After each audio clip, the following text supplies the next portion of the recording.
नमस्कार दोस्तों, कैसे हैं आप सब। स्वागत है आप सबका आपके अपने चैनल स्पर्श क्लासेस में।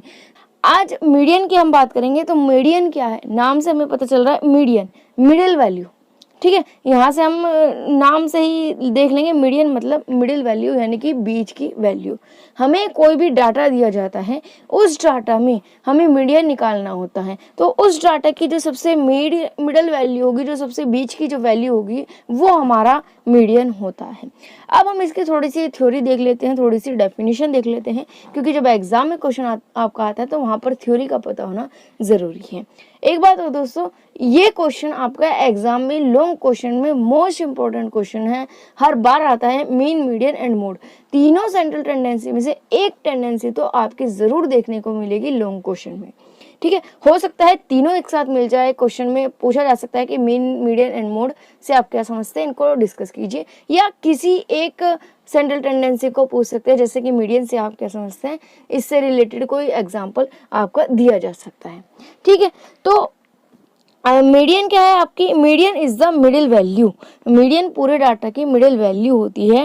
It is the value that splits the data set in the half. ये वो वैल्यू होती है जो आपके पूरे डाटा को हाफ में डिवाइड कर देती है, यानी कि दो पार्ट्स में डिवाइड कर देती है, बिल्कुल हाफ पार्ट्स में। ठीक है, median is not dependent on all the data values in a data set.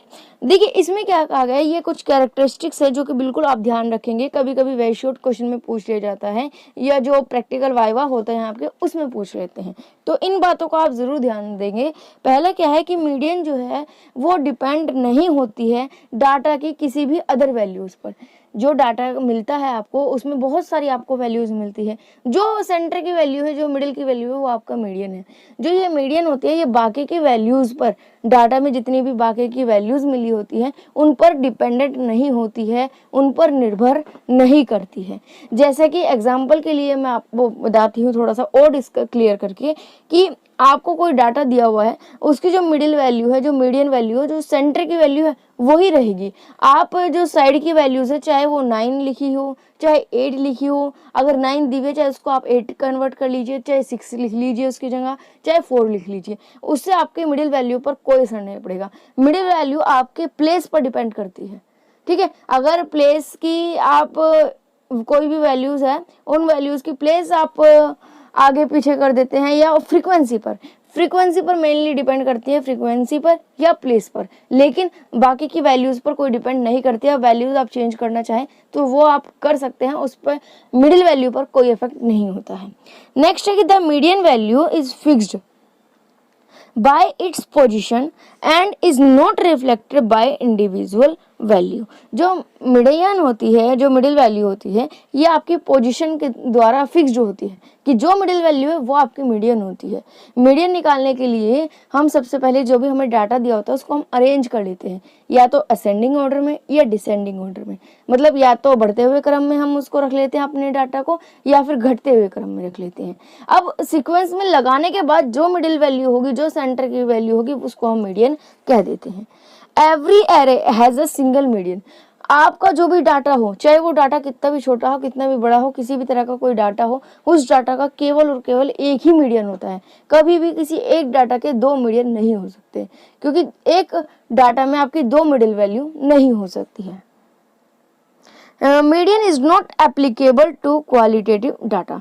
आपका जो डाटा होता है वो क्वालिटेटिव भी होता है और क्वांटिटेटिव भी होता है। क्वालिटेटिव डाटा का आप मीडियन नहीं निकाल सकते, क्योंकि देखिए, इसमें जब डाटा आपको मिलता है, आप उसको असेंडिंग या डिसेंडिंग ऑर्डर में लगाते हैं, उसके बाद ही तो मीडियन फाइंड आउट कर पाते हैं। लेकिन अगर आपके पास वो क्वांटिटी नहीं होंगी, वैल्यूज नहीं होंगी, आपके पास डाटा क्वालिटी में होगा, मान लीजिए किसी की क्वालिटीज दी हुई है, या आपके पास जो डाटा है वो क्वालिटेटिव है, जिसको हम वैल्यूज में नहीं लिख सकते। ठीक है, वो आप पहले से जानते हैं कि क्वालिटेटिव डाटा क्या होता है, क्वांटिटेटिव डाटा क्या होता है। मैं ऑलरेडी वीडियोस में कवर कर चुकी हूँ, वहां जाकर आप देख सकते हैं उनको डिटेल में। ठीक है, तो क्वालिटेटिव डाटा को आप क्वालिटेटिव डाटा का मीडियन नहीं निकाल सकते हैं। मीडियन निकालने के लिए सिर्फ और सिर्फ क्वांटिटेटिव डाटा आपको चाहिए, यानी कि वैल्यूज चाहिए, आपको नंबर चाहिए, 2, 3, 8, 9, 10, 11, 12, 13, 16, 45, 36। तो इस तरह के आपको वैल्यूज चाहिए होंगी। ठीक है, तो next, the values must be grouped and ordered for computation. जब भी हम मीडियन वैल्यू निकालते हैं या उसकी कैलकुलेशन करते हैं, कंप्यूट करते हैं, तब हमारा जो डाटा होता है वो एक ऑर्डर में लगा होना चाहिए, एक सीक्वेंस में लगा होना चाहिए। या तो असेंडिंग ऑर्डर में लगा लो या डिसेंडिंग ऑर्डर में लगा लो, वो आपकी इच्छा है। तो ये कुछ कैरेक्टरिस्टिक्स है मीडियन की। अब कुछ लिमिटेशंस भी हैं। लिमिटेशंस क्या है कि median can be found for the scores of a group and not for two groups. आपका जो मीडियन होता है वो एक ग्रुप के लिए फाइंड आउट कर सकते हैं हम, दो ग्रुप के लिए आप मीडियन फाइंड आउट नहीं कर सकते। मान लीजिए आपका कोई ग्रुप ए है, ए ग्रुप की जो क्वांटिटीज होती है, जो वैल्यूज आपको होती है, जो पूरा डाटा होता है, उसका आप एक मिडिल वैल्यू निकाल सकते हैं। लेकिन दो ग्रुप है, दो ग्रुप की मिडिल वैल्यू आप नहीं निकाल सकते। We have to arrange our data in ascending और डिसेंडिंग ऑर्डर। हमें अपने डाटा को असेंडिंग या डिसेंडिंग ऑर्डर में अरेंज करना होगा, ये हमारे लिए कंपलसरी है। अगर हम अपने डाटा को अरेंज नहीं करते तो आपकी जो मिडिल वैल्यू होगी वो गलत निकल कर आएगी। तो ये तो अभी तक थ्योरी की बात थी, आपने डेफिनेशन देख ली, कैरेक्टरिस्टिक्स देख ली, लिमिटेशंस देख ली। अब कुछ एक दो क्वेश्चंस कर लेते हैं, जिनके जरिए जब आप क्वेश्चन करेंगे तो ये मीडियन की जो निकालने का फॉर्मूला है, मेथड जो है, वो भी क्लियर हो जाएगा और बाकी की थ्योरीज भी आपको बिल्कुल क्लियर हो जाएगी। तो कुछ न्यूमेरिकल देखते हैं। एक बात और, इस बार न्यूमेरिकल आने के चांसेस पूरे हैं। हर बार जो है असेसमेंट फॉर लर्निंग के पेपर में न्यूमेरिकल इतने नहीं आते हैं, एक या दो पूछे जाते हैं। उनके साथ साथ ऑप्शनल में आपको थ्योरीज के क्वेश्चन भी दे देते हैं, तो उनकी इतनी ज़्यादा वेटेज नहीं थी, इतनी ज़्यादा इंपॉर्टेंस नहीं थी। लेकिन इस बार आपके न्यूमेरिकल्स आने के पूरे चांसेस हैं। तो देखते हैं एक methods to find out the median. अगर हमें मीडियन फाइंड आउट करना है तो मेथड्स कैसे करेंगे। अगर हमें कोई डाटा दिया हुआ है, छोटा मोटा डाटा दिया हुआ है, मतलब 5-6 संख्याएं दी हुई है, कुल 5-6 वैल्यूज दी हुई है, तो उनकी तो हम आराम से मिडिल वैल्यू निकाल सकते हैं। आराम से वो वैल्यू निकाल सकते हैं जो पूरे डाटा को दो बराबर भागों में डिवाइड करे, जो सेंटर में वैल्यू आराम से निकाल सकते हैं। लेकिन कभी कभी जो डाटा होता है वो बहुत बड़ा दिया हुआ होता है, उसमें मान लीजिए आपको जो नंबर्स हैं वो 50 या 60 नंबर्स दे दिए, तो कहाँ तक तो आप उनको देखेंगे कि हाँ सेंटर की वैल्यू कौन सी है। तो उसके लिए आप फॉर्मूला यूज करते हैं। कौन सा फॉर्मूला यूज करते हैं, जैसे ये है आपके सामने। सबसे पहले तो स्टेप यही होता है कि आप अपने डाटा को अरेंज कर लेते हैं, चाहे तो असेंडिंग ऑर्डर में चाहे डिसेंडिंग ऑर्डर में। नेक्स्ट नंबर पर आप फॉर्मूला लगाते हैं और मिडिल वैल्यू निकाल देते हैं। मिडिल वैल्यू का फॉर्मूला क्या होता है कि for odd number of samples, जो आपका डाटा होता है उसमें सैंपल्स मिले होते हैं, जो भी वैल्यूज उस डाटा में दी हुई होती है उनको हम सैंपल कहते हैं या ऑब्जर्वेशन कहते हैं उनको। ठीक है, कुछ वैल्यूज हमें मिली होती है जैसे 9, 6, 8, 10, 5, ठीक है, इस तरह की जो वैल्यूज मिली होती है इनको हम ऑब्जर्वेशन या सैंपल हम इनको कहते हैं। ठीक है, तो जब इन सैंपल की संख्या ओड हो, यानी कि ये जो सैंपल्स है ये आपको ये ओड नंबर में दिए हुए हो, जैसे कि 3 सैंपल दिए हुए हों या 5 सैंपल दिए हुए हों, 9 सैंपल आपको दिए हुए हैं, 13 सैंपल आपको दिए हुए हों, अगर ओड नंबर में आपको सैंपल दिए हुए हों तब आप क्या करेंगे, n+1/2, n+1 डिवाइडेड बाय 2, आप ये सिंपल सा फॉर्मूला आप लगा लेंगे। यहाँ पर n क्या है, यहाँ पर n है नंबर ऑफ सैंपल्स या नंबर ऑफ ऑब्जर्वेशन। अभी आपके सामने क्वेश्चन आएगा, उससे आपको एक क्लियर हो जाएगा। देखते हैं क्वेश्चन। देखिए ये आपके सामने एक एग्जांपल है, the scores of 7 students in the examination. वो एक एग्जामिनेशन हुआ, उसमें 7 स्टूडेंट्स के स्कोर आपको नीचे दिए हुए हैं ऑफ 50 मार्क्स। 50 मार्क्स में से जो जो स्कोर्स आए हैं सभी 7 स्टूडेंट्स के वो दिए हुए हैं, जैसे 15, 8, 24, 30, 21, 19 एंड 33। तो ये 7 स्टूडेंट्स के आपको नंबर दिए हुए हैं। कुल मिलाकर आपको 7 सैंपल दिए हुए हैं, 7 ऑब्जर्वेशन आपको दी हुई है। आपके पास एक डाटा है जिसमें आपको स्टूडेंट्स के नंबर दिए हुए हैं, उस डाटा में आपको 7 सैंपल्स दिए हुए हैं, 7 ऑब्जर्वेशन आपको दी हुई है। ठीक है, ये आपको ऑब्जर्वेशन दी हुई है। अब हम इसका मीडियन निकालना है, मिडिल वैल्यू निकालनी है। सबसे पहले हम क्या करेंगे, इस डाटा को अरेंज कर लेंगे, या तो असेंडिंग में या डिसेंडिंग में। यहाँ पर आप देख सकते हैं हमने इस डाटा को असेंडिंग ऑर्डर में अरेंज कर लिया, यानी कि बढ़ते क्रम में लगा लिया। सबसे पहले सबसे छोटी वैल्यू 8, उसके बाद 15, 19, 21, 24, 30, 33 हमने लाइन से लगा लिया। ठीक है, अभी डाटा हमारा छोटा है, हम आराम से बता सकते हैं कि 21 जो है मिडिल वैल्यू है। 21 से पहले भी 3 वैल्यूज हैं, 21 के बाद भी 3 वैल्यूज है। तो जो 21 है ये आपके डाटा को 2 इक्वल पार्ट्स में डिवाइड करता है। तो यहाँ तो हमने पता लगा लिया, लेकिन कई बार जो ये नंबर होता है, यहाँ तो सिर्फ 7 स्टूडेंट्स के दिए हुए हैं, आपके पास 50 स्टूडेंट्स के नंबर आ जाए तो वहाँ आप कैसे निकालेंगे? तो वहाँ के लिए आपको फॉर्मूला लगाना होता है। यहाँ पर सिर्फ एग्जाम्पल के लिए हम छोटा डाटा ले रहे थे ताकि आपको क्लियर हो जाए। यहाँ हम फॉर्मूला लगाएंगे। फॉर्मूला हमारे पास है n+1 डिवाइडेड बाय 2। ये हमारा मीडियन का फॉर्मूला है। md से हम इसको रिप्रेजेंट कर देते हैं, d आपका नीचे सफिक्स में आएगा। तो यहाँ पर आपका n क्या है? n है number of samples. Number of samples यानी कि जो ये सैंपल, ये ऑब्जर्वेशन हमें दी हुई है, इनकी संख्या है। कितनी ऑब्जर्वेशन दी हुई है हम इन्हें काउंट करेंगे। 1 2 3 4 5 6 7 7 सैंपल्स हमें दिए हुए हैं। हालांकि यहाँ पर हमें क्वेश्चन में ही बता दिया कि 7 स्टूडेंट्स के हैं, तो हमें काउंट करने की भी जरूरत नहीं है। लेकिन अगर क्वेश्चन में ना बताया जाए तो हम काउंट कर लेंगे कि कितने सैंपल हैं। तो यहाँ पर n की वैल्यू क्या होगा? यहाँ पर n = 7 आ गया, तो फॉर्मूले में लगा देंगे। मीडियन क्या हो जाएगा? 7 + 1 डिवाइडेड बाय 2, यानी कि 8 डिवाइडेड बाय 2 और 4।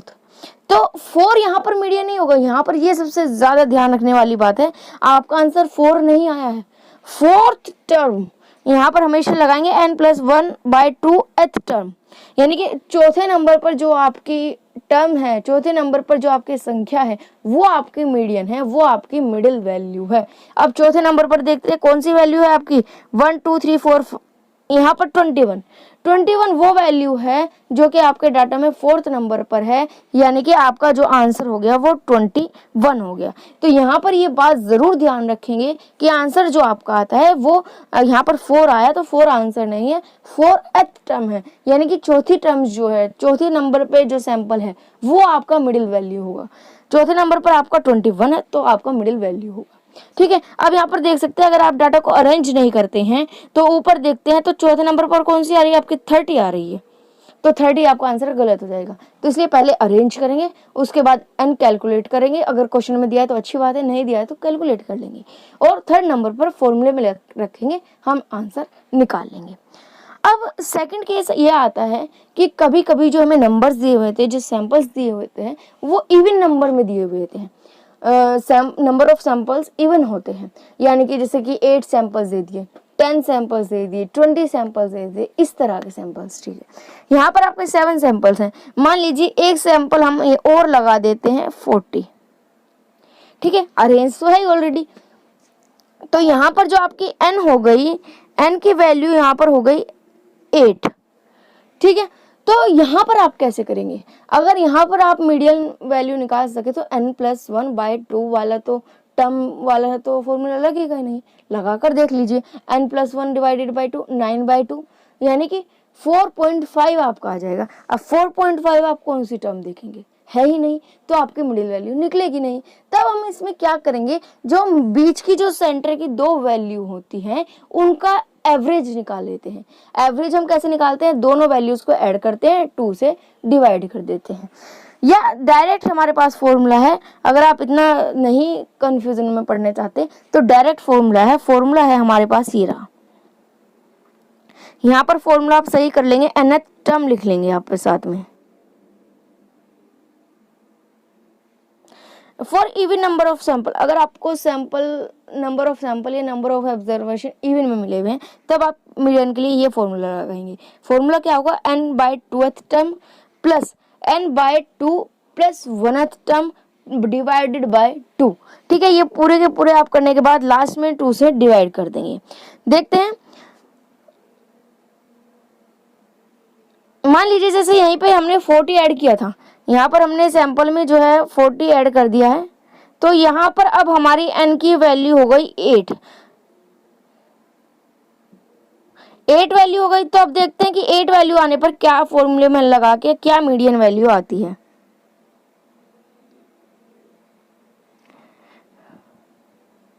मीडियन क्या आएगा? 8 हमारा n है यहाँ पर, तो n/2 8/2 यानी कि 4।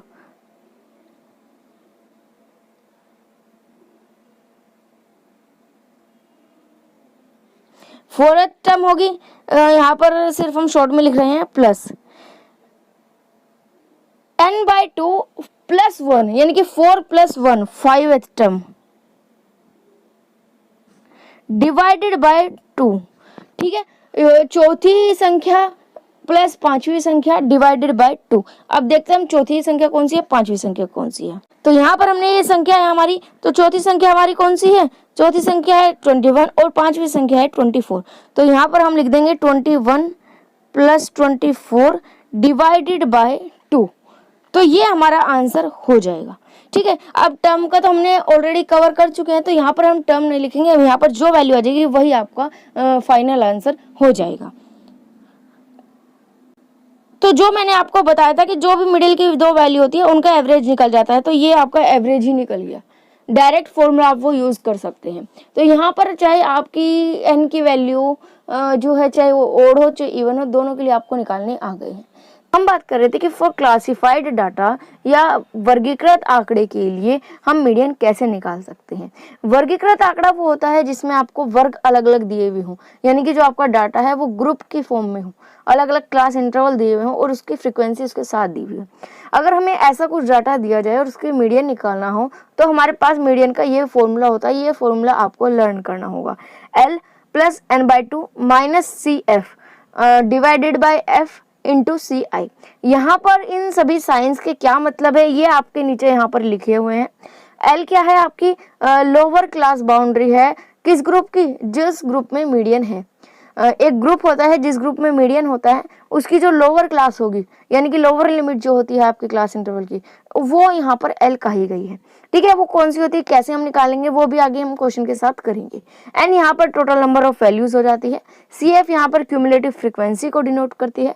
F से हमारा मतलब है फ्रीक्वेंसी से, यानी कि बारंबारता से। CI से मतलब है हमारा क्लास इंटरवल से या वर्ग अंतराल जिसको हम हिंदी में कहते हैं। तो चलिए एक क्वेश्चन के साथ देखते हैं, साथ साथ हम वैल्यूज निकालेंगे और क्वेश्चन को सोल्व करेंगे।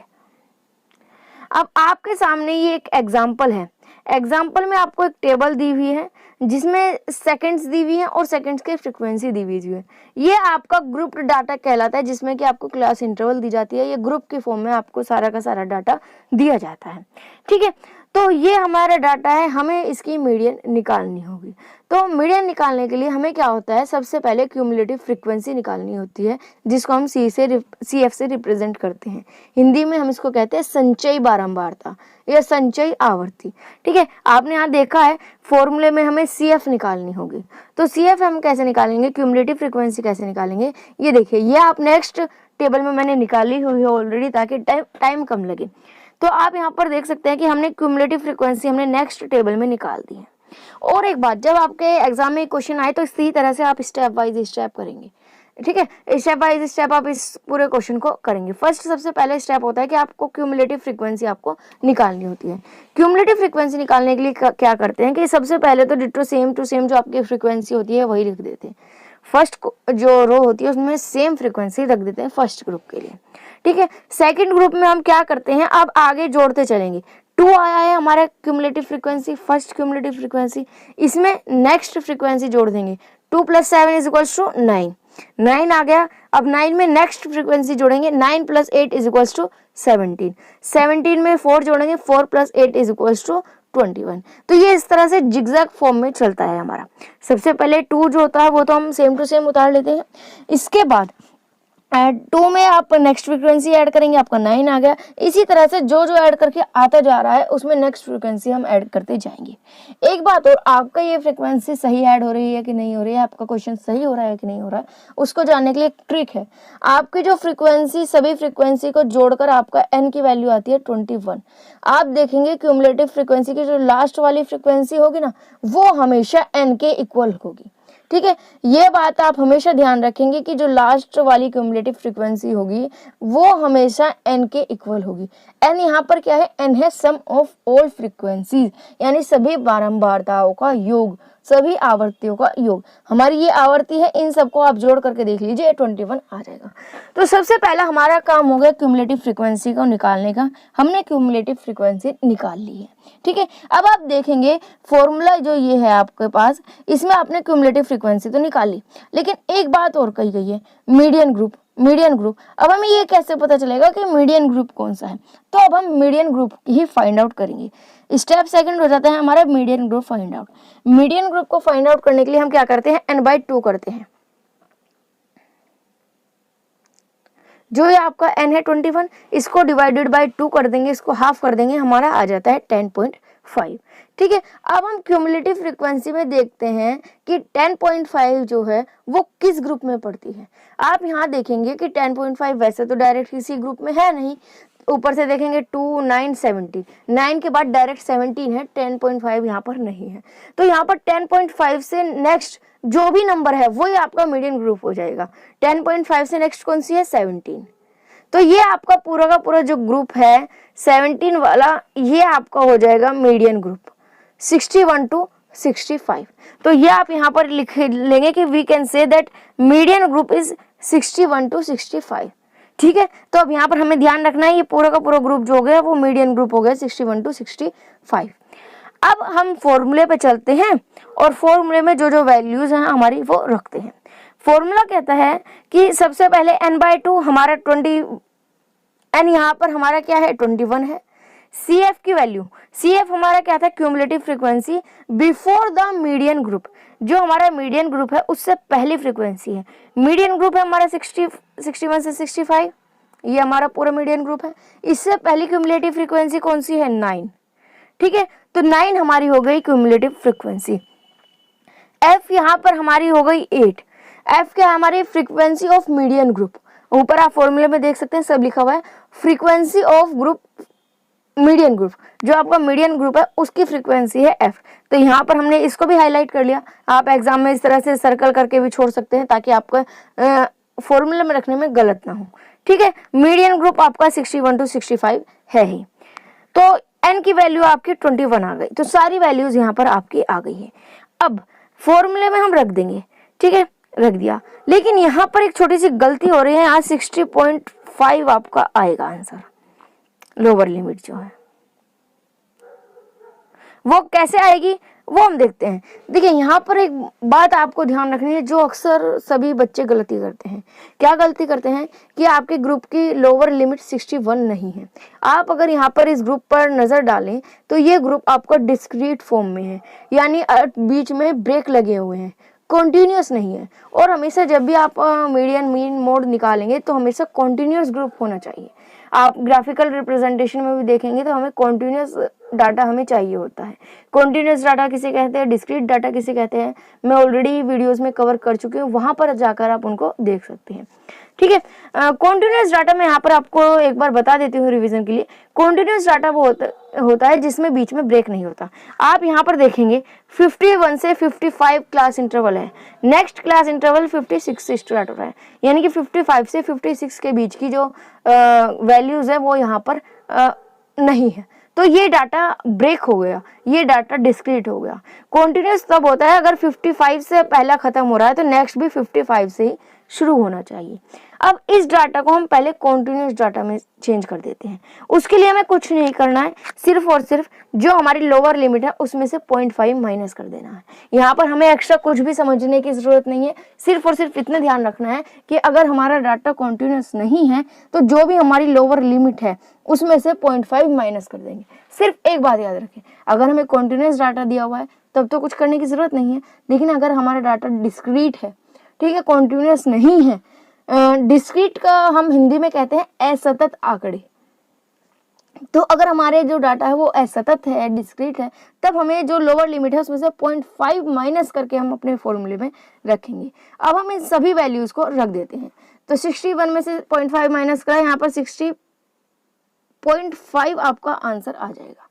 ठीक है, तो यहाँ पर ये एल की वैल्यू हो गई 16.5, एन की वैल्यू हो गई 21, सी एफ हो गया आपका 9, एफ हो गया 8 और क्लास इंटरवल या क्लास विड्थ हो गई आपकी 5, यानी कि जो क्लास में डिफरेंस है बीच में, क्लास इंटरवल हम उसको कहते हैं, क्लास विड्थ भी जिसको कह देते हैं, ये 5 है। यानी कि आपके सारे क्लासेस जो हमें दी हुई है उसमें 5-5 का डिफरेंस है आपका। अब हम इन सबको अपने फॉर्मूले में लगा लेते हैं। एल हमारा है 60.5, यहाँ पर ये थोड़ा सा गलत हो रहा है, इसको सही कर लेंगे हम। 60.5, एन की वैल्यू है 21 divided by 2 minus C F हमारा 9 अपॉन एफ है हमारा 8 और मल्टीप्लाई क्लास इंटरवल यानी कि 5। यहाँ पर हमने रख लिया फॉर्मूला, अब हम इसको सिंपली कैलकुलेशन कर देंगे। तो इस तरह से ये हमारा आंसर आ जाएगा। यहाँ पर हमें ध्यान रखना है 60.5 हमें यहाँ पर रखना है, तो ये आप गलती नहीं करेंगे।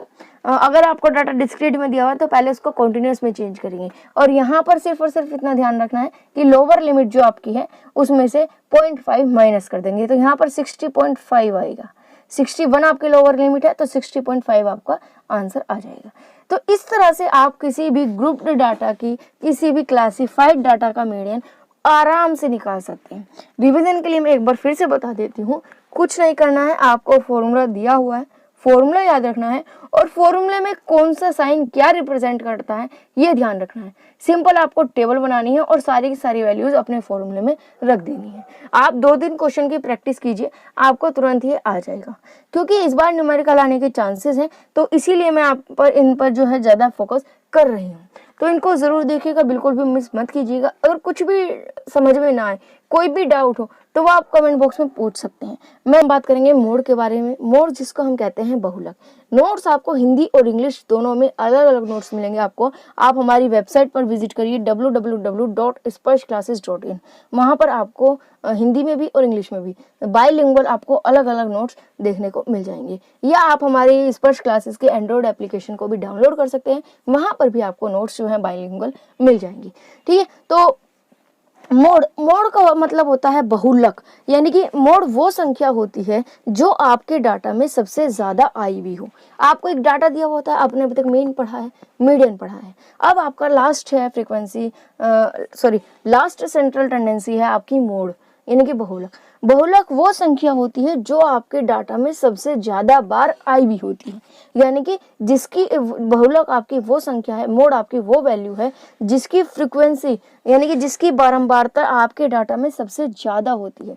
जो संख्या, जो वैल्यू आपके डाटा में सबसे ज्यादा बार आई हुई होती है वो आपकी मोड होती है।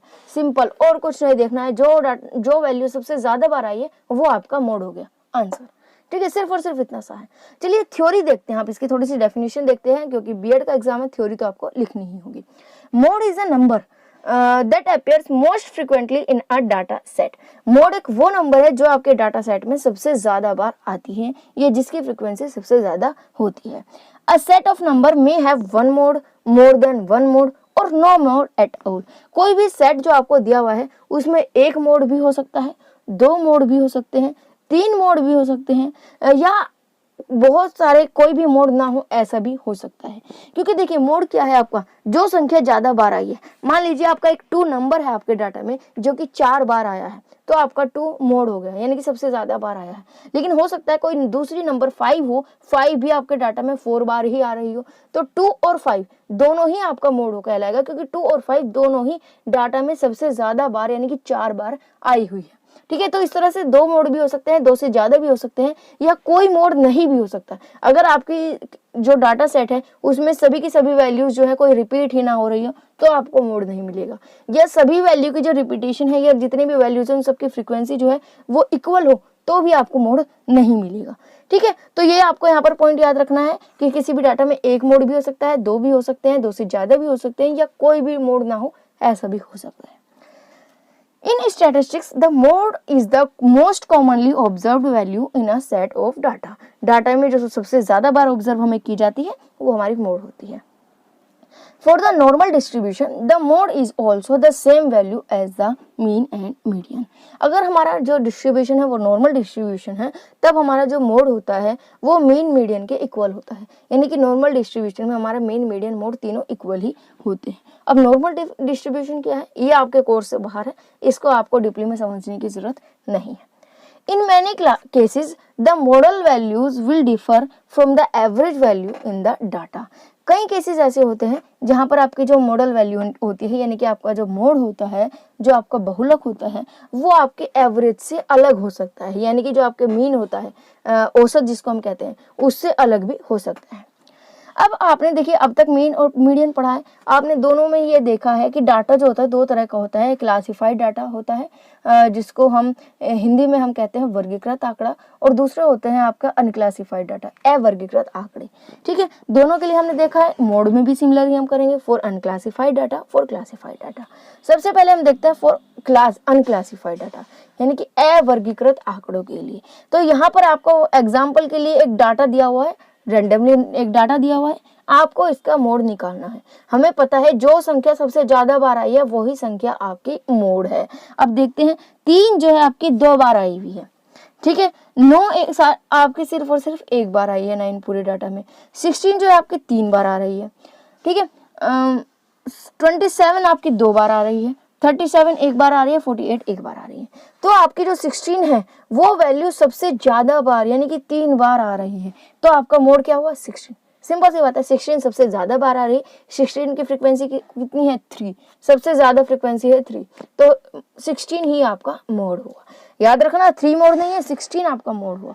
तो यहाँ पर आप देख सकते हैं mode is 16 since it appears more times in the set than any other number, क्योंकि 16 जो है वो बाकी सभी नंबर से ज्यादा बार डाटा में आ रही है, ठीक है। तो ये तो वो अनक्लासिफाइड डाटा, आपने डाटा देखा जो संख्या सबसे ज्यादा बार आ रही है वो आपका मोड हो गया। अब नेक्स्ट आता है क्लासिफाइड डाटा के लिए। कई बार आपको क्या होता है डाटा क्लासिफाइड मिलता है, ग्रुप्ड मिलता है, हिंदी में हम इसको कहते हैं वर्गीकृत आंकड़े। जैसे कैसा आंकड़ा होता है हम दिखा देते हैं आपको एक बार। ये टेबल जो है आपकी, ये आप यहाँ पर देख सकते हैं, ये रहा आपका डाटा। यहाँ पर क्या है आपको क्लासिफाइड डाटा मिला हुआ है। अब अगर यहाँ पर फ्रीक्वेंसी देखना चाहे तो फ्रीक्वेंसी ये रही आपकी 2784। यहाँ पर आप देखते तुरंत बता सकते हैं 8 जो फ्रीक्वेंसी है सबसे ज्यादा बार है। और किसकी है ये 8 फ्रीक्वेंसी 60 to 65। अब यहाँ पर देखिए, यहाँ पर एक बात आ जाती है जब क्लासिफाइड डाटा आता है। क्लासिफाइड डाटा में यहाँ पर ये कहते हैं कि जो मोड है वो 60 से 65 के बीच की कोई भी वैल्यू हो सकती है। अब हमें मोड की वैल्यू तो नहीं पता चली, सिर्फ और सिर्फ उसका क्लास इंटरवल पता चला है कि 60 से 65 के बीच में, 60 से 65 के बीच की कोई भी संख्या आपका मोड हो सकती है। अब एग्जैक्टली संख्या निकालने के लिए हम फॉर्मूले का यूज करते हैं। फॉर्मूला क्या होता है आपका देख लेते हैं। ये रहा आपका फॉर्मूला, आप इसको लर्न करेंगे। जैसे आपका मीडियन का है वैसे आपका मोड का है। L plus F1 minus F0 upon 2 into F1 minus F0 minus F2 into CI। यहाँ पर L जो है ये आपकी मॉडल ग्रुप का लोअर लिमिट है। F1 जो है आपकी मॉडल ग्रुप की फ्रीक्वेंसी है। F0 या F0 भी जिसको हम बोल देते हैं, ये मॉडल ग्रुप से पहले वाले ग्रुप की फ्रीक्वेंसी है। और F2 मॉडल ग्रुप से बाद वाली ग्रुप की फ्रीक्वेंसी है। CI आपका क्लास इंटरवल है, ठीक है। F0 F1 F2, F1 आपकी मॉडल ग्रुप की फ्रीक्वेंसी, F0 आपकी मॉडल ग्रुप से पहले की फ्रीक्वेंसी और F2 आपकी मॉडल ग्रुप से बाद की फ्रीक्वेंसी, ठीक है। तो अब देखते हैं डाटा में निकालते हैं इनको। यहाँ पर आपको कोई CF निकालने की जरूरत नहीं है, सिर्फ आपने देखा मॉडल ग्रुप आपको पता होना चाहिए। मॉडल ग्रुप वो है जिसमें की फ्रीक्वेंसी सबसे ज्यादा है, ठीक है। हमें पता है 60 से 65 की जो फ्रीक्वेंसी सबसे ज्यादा है। अब एक बात डिस्क्रीट डाटा भी चेक करेंगे क्योंकि डाटा डिस्क्रीट है कि कॉन्टिन्यूअस है। तो यहाँ पर हमें ऑलरेडी कॉन्टिन्यूअस दिया हुआ है तो हमें कुछ भी छेड़ने की जरूरत नहीं है। अगर डिस्क्रीट दिया होता तो लोअर लिमिट में से 0.5 माइनस कर देते। तो यहाँ पर हमारा मॉडल ग्रुप क्या हो गया 60 to 65। अब हम फॉर्मूले में अपना लगा देते हैं। फॉर्मूला हमारा ये रहा। यहाँ पर लोअर लिमिट हमारी क्या है, lower limit of model class. Model class है हमारी 60 to 65 जिसकी फ्रीक्वेंसी है 8। तो मॉडल क्लास की लोअर लिमिट क्या है हमारी, यहाँ पर 60 हमने रख दिया। F0 यानी कि मॉडल क्लास से पहली क्लास की फ्रीक्वेंसी क्या है हमारी 7। 8 हमारी मॉडल क्लास की फ्रीक्वेंसी है, 7 हमारी मॉडल क्लास से पहले की फ्रीक्वेंसी है यानी कि F0। ये हमारी F1 हो गई और ये यानी कि मॉडल क्लास के बाद वाले ग्रुप की फ्रीक्वेंसी हमारी 4 हो गई। ये हो गई हमारी F2, ठीक है। तो इस तरह से हमारी तीनों फ्रीक्वेंसी की वैल्यूज आ गई। W या फिर CI यानी कि क्लास विड्थ हमारी कितनी है 5, यानी कि क्लास के बीच का डिफरेंस कितना है हमारा 60 से 65 के बीच का 5, ठीक है। अब हमारे पास सारी वैल्यूज आ गई हैं। अब हम इन्हें डायरेक्ट फॉर्मूले में रख देंगे। 60 plus 8 minus 7 upon 2 into 8 minus 7 minus 4 into 5 और इसको सोल्व करके हमारा जो आंसर है वो आ जाएगा 61।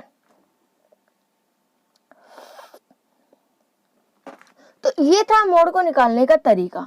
अब हम कुछ और थोड़ा सा थ्योरेटिकल पार्ट देख लेते हैं, एडवांटेज और डिसएडवांटेजेस ऑफ मोड, ठीक है। कभी कभी वेरी शॉर्ट क्वेश्चन में पूछ लिया जाता है या अगर आपका थ्योरी का भी आता है तो आप वहां पर लिख देंगे तो और ज्यादा आपका जो आंसर है वो इफेक्टिव हो जाएगा और आंसर थोड़ा सा और लॉन्ग हो जाएगा, ठीक है। एडवांटेजेस क्या है कि the mode is easy to understand and calculate. जो मोड होता है वो आपको देखना समझना बहुत ही ज्यादा आसान है। अनक्लासिफाइड डाटा के लिए तो आप तुरंत देखते बता देते हैं। क्लासिफाइड डाटा में भी आपको ना ही कुछ ज्यादा कैलकुलेशन करनी होती है ना ही कोई टेबल बनानी होती है, टेबल से डायरेक्ट वैल्यू देखकर सिर्फ फॉर्मूले में रखनी होती है। तो ये ईजी होता है समझने के लिए भी, कैलकुलेट करने के लिए भी। The mode is not affected by extreme values. जो आपकी एक्सट्रीम वैल्यूज होती हैं उनसे आपका मोड इफेक्ट नहीं होता है। आपकी जो एक्सट्रीम वैल्यूज है उसको चाहे 2 से 3 कर दो, 3 से 4 कर दो, उससे कोई फर्क मोड पर नहीं पड़ता है। मोड तो वही रहेगी जो सबसे ज्यादा बार डाटा में आई हुई है, ठीक है। The mode is easy to identify in a data set in a discrete frequency distribution. जो मोड होता है वो आसान होता है किसी भी डाटा में आइडेंटिफाई करने के लिए। Mode is useful for qualitative data. Qualitative data के लिए ज़्यादा यूजफुल होता है क्योंकि इसमें हमें नंबर्स ज़रूरत नहीं होती, क्वांटिटेटिव डाटा की ज़रूरत नहीं होती। आपने देखा होगा मीडियन सिर्फ और सिर्फ हम क्वांटिटेटिव डाटा का निकाल सकते थे, लेकिन जो आपका मोड है ये हम क्वालिटेटिव डाटा का भी निकाल सकते हैं, क्वांटिटेटिव का भी निकाल सकते हैं। और क्वालिटेटिव डाटा के निकालने के लिए हमें मोड ज़्यादा इफेक्टिव रहता है, ज़्यादा यूजफुल रहता है। क्योंकि क्वालिटेटिव डाटा में जैसे मान लीजिए आप एक स्कूल में गए, वहाँ पर आपने बच्चों को सर्वे किया कि बच्चों का इंटरेस्ट किस चीज़ में है, तो कोई अपनी हॉबी सब बताएंगे, कोई बताएगा बुक्स रीडिंग में उनका इंटरेस्ट है, कोई बताएगा क्रिकेट में उनका इंटरेस्ट है, कोई बताएगा कंप्यूटर में उनका इंटरेस्ट है, तो सब अपने अपने इंटरेस्ट बताएंगे। तो यहाँ पर हमारा डाटा क्वालिटेटिव हो गया, इंटरेस्ट। किसी का आया बुक, हमने एक पेन और पेपर लिया और लिखते गए, बुक आया इंटरेस्ट, ठीक है। उसके बाद आया इंटरेस्ट प्लेइंग क्रिकेट आ गया, ठीक है, मोबाइल आ गया, टेक्नोलॉजी आ गई, कंप्यूटर आ गई, ठीक है। तो इस तरह के इंटरेस्ट सबके लिख दिए हमने लाइन से। अब हम देख लेंगे कौन सा इंटरेस्ट सबसे ज्यादा बच्चों का है, तो वो हमारा मोड हो गया। मान लीजिए क्रिकेट जो है वो सबसे ज्यादा बच्चों ने कहा है कि हाँ उनका इंटरेस्ट है, यानी कि क्रिकेट डाटा में सबसे ज्यादा बार आया है, तो क्रिकेट हमारा मोड हो गया। तो इस तरह से क्वालिटेटिव डाटा के लिए अच्छा रहता है। डिसएडवांटेजेस देखें तो mode is not defined when there are no repeats in a data. अगर डाटा में कोई रिपीटेशन ना हो तब मोड निकाला नहीं जा सकता, या फिर मोड हमें मिल ही नहीं सकता। The mode is not based on all values. जो मोड होता है वो सभी वैल्यूज पर बेस्ड नहीं होता है, तो इसीलिए जो इसकी हम कह सकते हैं एक्यूरेसी जो है वो ज़्यादा अच्छी नहीं होती है। Mode is unstable when the data consists of a small number of values। जब डाटा में बहुत छोटी वैल्यूज हो, कुल 4-5 वैल्यूज हो, तो मोड की कोई एक्यूरेसी नहीं होती, कोई भी वैलिडिटी नहीं होती, कोई रिलायबिलिटी नहीं होती। समटाइम्स डाटा है one mod, more than one mod और नो मोड एट ऑल। कभी कभी ऐसा होता है कि एक मोड हो, 2 मोड हो, या 2 से ज़्यादा भी हो सकते हैं, कोई मोड नहीं हो। तो ये भी इसका एक डिसएडवांटेज है। तो ये था आपका मोड का। उम्मीद है आपको वीडियो अच्छी लगी होगी। लगी हो तो लाइक ज़रूर कीजिए। आप अपने फीडबैक हमें कमेंट बॉक्स में दे सकते हैं, उससे हमारा हौसला बढ़ता है, ठीक है। अपने दोस्तों के साथ ज़्यादा से ज़्यादा इस वीडियो को आगे शेयर कीजिए, व्हाट्सएप पर, फेसबुक पर अपने दोस्तों के साथ ज़्यादा से ज़्यादा शेयर कीजिए। और इसी तरह की और वीडियोज़ को पाने के लिए चैनल को सब्सक्राइब कर बेल आइकन को प्रेस ज़रूर कर लीजिएगा। आज के लिए बस इतना ही, मिलेंगे आने वाली वीडियो में। आज के लिए धन्यवाद।